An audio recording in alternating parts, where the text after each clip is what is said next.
You're about to meet two individuals who had something devastating happen to them. You'll also witness how they've both learned from a tragic life lesson.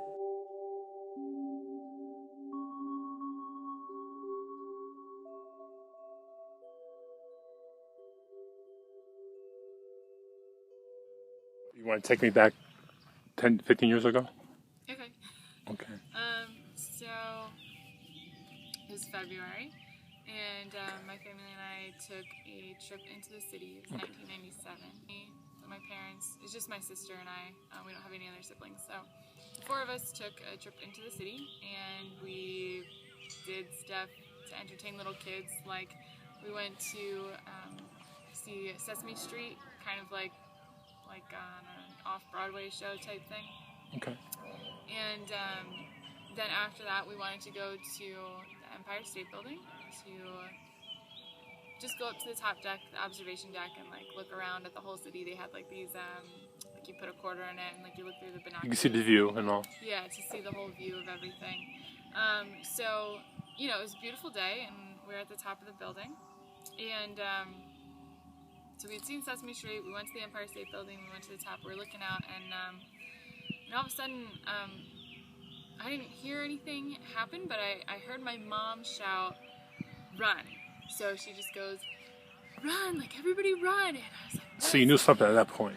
Yeah, I knew something was going on, Yes. but again, I was like only 8, so I didn't really know why people were running. All I remember is just being like on the floor of the observation deck, and you know, you're a little kid, so you only come up to maybe people's waists, but all I see are like these legs just like running everywhere. You know, as I looked, I was down on the ground of the observation deck all of a sudden, and I see all these legs just like running everywhere.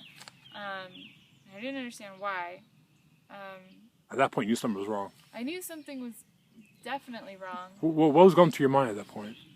Just like a state of shock, I guess, because I was only 8 and all these people were just like running everywhere, and it seemed like there was a problem for something, and when you're 8, like you can't do anything about it, you didn't know what to do. And I just like, I looked through the crowd and I saw my sister on the ground, and I thought she would be, you know, in trouble or something, and my dad like ran by and he scooped her up really quick to like, you know, put her in a safer spot, and then the next thing I remember, we were just in like the lobby at the top of the observation deck, and all these parents were surrounding the kids. So there were, because there were, it wasn't, we were not the only 2 kids Okay. at the observation deck. So You knew something was wrong at that point. yeah, so they put all the kids in like a corner of the observation deck, and all the parents were surrounding us, making like a barrier, and I was like trying to like look through them. And I heard someone say, like, oh, like, it went in through one side of his neck and, like, came out the other, but, like, there was no blood at first. And I was like, what are they talking about? And I, like, tried to, like, look through, and I saw someone get, you know, wheeled by. I looked like, what I remember, there was someone on the bed, and he had, like, a brown hat on and a white sheet. But, I mean, I didn't really know what that meant at the time, and I didn't even know what those beds were called. Yeah, you're right. So at the point, you're little at the time. Mm-hmm, yeah. I didn't understand how people were getting hurt all of a sudden, you know, because we were just there having a nice day. We were sightseeing with our family, and all of a sudden there's just, like, this panic and flurry, and people are, you know, getting hurt, and I didn't understand what was going on. So the next thing I know from being in the top... So it was daylight when we were still up there and everything was happening, but by the time the cops let us out to go home, we got downstairs and it was completely dark out. So you're there all day? We were there for at the a crime. long time. So basically a crime scene. Yeah, it was. Okay. It was a huge crime scene for sure.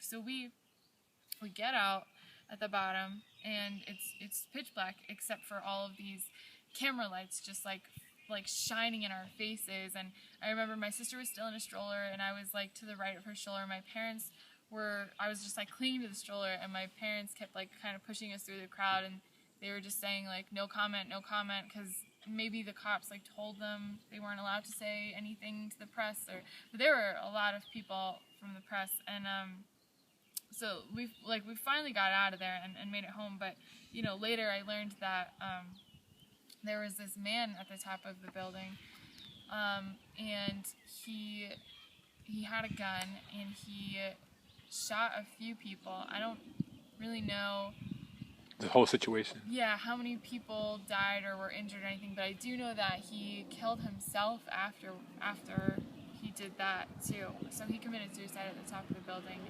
So here's some photos from the day that we went into the city. We saw the Sesame Street Live, it says.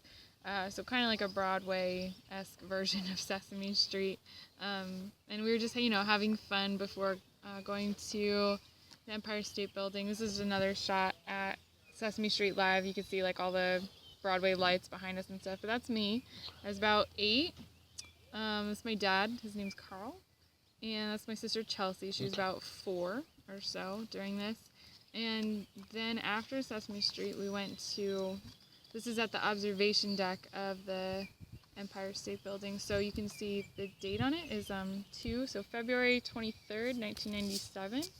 And I'm sure there's articles and things online about what happened this day. I've just been a little nervous to look it up. But you can see how many people were on the deck that day too, just, Yeah, I'm sure it's pretty crowded that and, time. Yeah, there were a bunch of people. That's my sister Chelsea again, and that's my mom, that's Gail. And that's me again.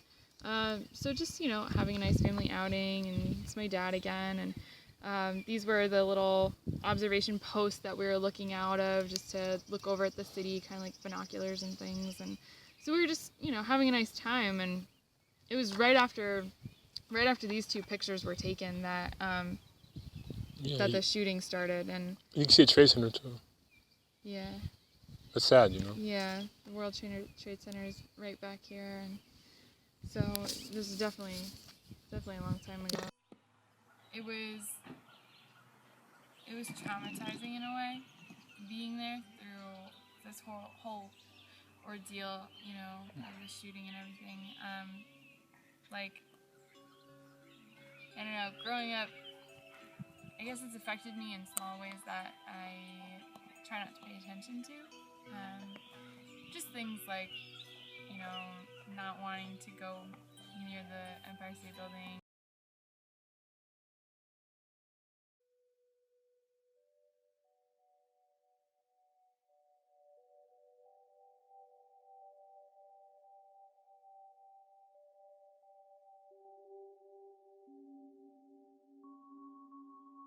So tell me about the first brush up with you and your girl. Like the first breakup problem? Yeah, with your ex. The first problem, we had a lot of, can't even remember. But, What was the first one that really... stuck with me? No, it made some issue with the 2 of you. I think it was the fact that she also had some internal problems. Oh, okay. And it kind of, that's when we really butt heads. So she didn't tell you about them. You found them out.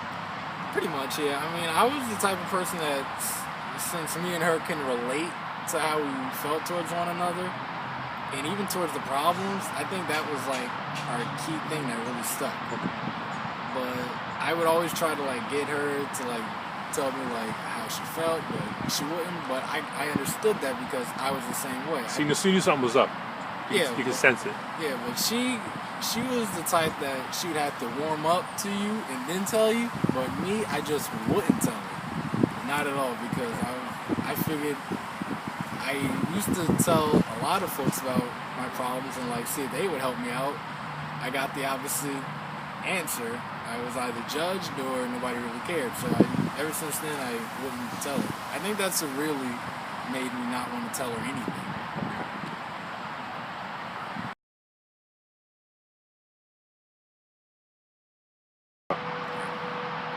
Once I got my wake-up call, I started reading books, something I was never into, even when I was in school. I started reading books like Motivation Manifesto, The Secret, basically things like that. So those books helped you out in a way? Yeah, they really did. They helped me change my mindset and actually they showed me how to conquer my inner demons, which I thought was really interesting. But when I actually put those into terms, I actually discovered a lot about myself. So you learned a lot by reading? Yeah, by reading. And so during this time, afterwards, you learned a lot? Yeah, definitely. And even when I sat the books down, I just kept thinking like, wow, really? Is all of this like possible? I can actually change how I think and change my outcomes. It was interesting. And furthermore, like I also started listening to motivational speakers, Les Brown, Eric Thomas, Owen Tyler, folks like that. And I honestly like they taught me how to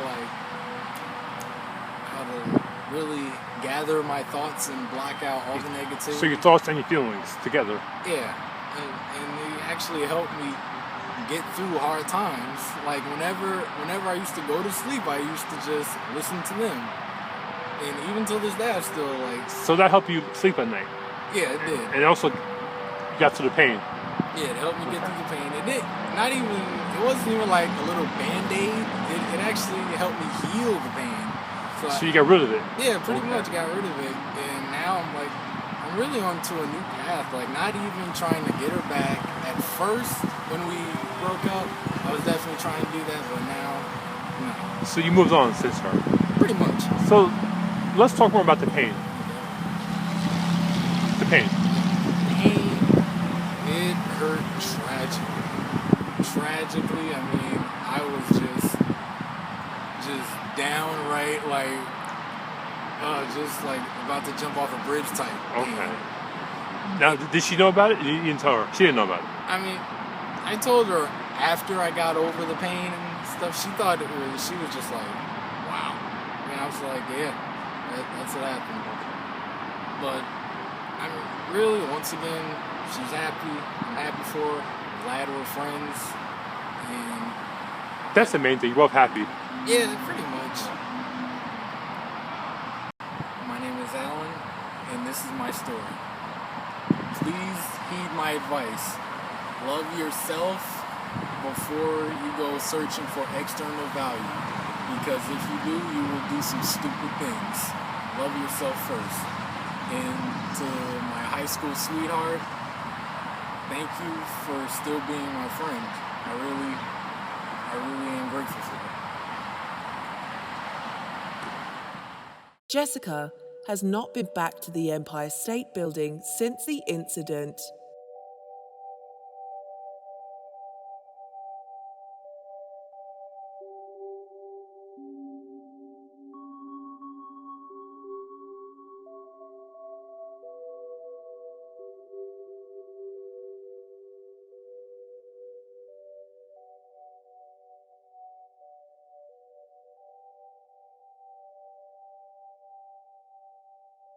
Alan is happy with his new life being single.